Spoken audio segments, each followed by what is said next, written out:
संपवल्याशिवाय तोंड दाखवू नका अशा आशयाचं पत्र लिहिलं. प्रतापराव भयंकर वैतागले होते. प्रतापरावांना बहिलोल खानाला संपव, राज्याभिषेक जवळ आलाय असं सांगितलं होतं. वेढात मराठे वीर दौडले 7 ऐकले. ती 7 जण जातात. महाराजांच्या या वाईट खरमरीत पत्रामुळं प्रतापराव भान हरवतात. वर्षभर ते त्याला शोधत असतात. तो अंगावर येतोय म्हटल्यानंतर प्रतापराव देहभान हरपून त्याच्यावरती हल्ला करतात. 7 जण संपून जातात. ते काय रजनीकांत नाहीत. 40-42 हजाराचं सैन्य होतं तिथं. कोणीच सापडत नाही, कोणीच परत येत नाही. कधीच झालेलं नाही असं.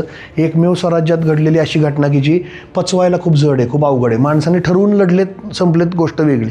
पण हे महाराजांना झालेल्या वेदना, राजाभिषेकात एक विधी असा असतो की जिथं सरसेनापती एका विशिष्ट द्रव्याने राजाचा अभिषेक करतो. राजाभिषेक तोंडावरती आहे. अशा वेळी सेनापतीच संपले. कोण करणार अभिषेक? कोण? त्या रणांगण गाजवण्याची त्यांची कला, त्यांची क्षमता हे बघून कविभूषणाने त्याच्यावर एक कवन लिहिलं. मी फास्ट म्हणून दाखवतो बघा, म्हणजे मी म्हणतोय त्याच्यावरनं कळेल तुम्हाला. जिभेचा हालचाल समुद्राच्या लाटांसारखी करणारं हे कवन आहे. त्यांचे 99% कवन अशीच आहेत. कविभूषण म्हणतात, खुद्द फुरत अतिजुद्ध जुरत नाही रुद्ध मुरत भट, खग्ग बचत अरि बग्गत चततनु सग्ग सजत ठट, जुक्की झिरत मद दुःखी फिरत कटी कुक्की गिरत कनी, रंग रकत हर संग छकत चतुरंग तकत बनी, इमेठान पोर घमसान गगभूषण तेज की येऊ वाटलं, शिवराज साई सुह खग बरदली आडोलं बेहलोलं दल. क्रुद्ध होऊन लढणारे शिवरायांच्या लोकांवर युद्ध असं चढलंय की पगड्या सजवण्यासाठी घातलेली जी डोकी आहेत ती छाटून खाली पडतात. त्याचा चिखल होतोय.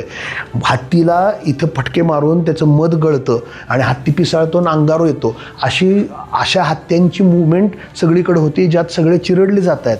अशा प्रकारे छत्रपती शिवाजी महाराजांनी तलवारीच्या बळावर त्यांच्या योद्ध्यांनी बेहलोल खानाला हरवलं. अशाचं कवन आहे. ठीक आहे, नुकसान झालं आहे, पण याच्यात खूप महाराजांचं नेतृत्वाचं मॅनेजमेंट कळतं.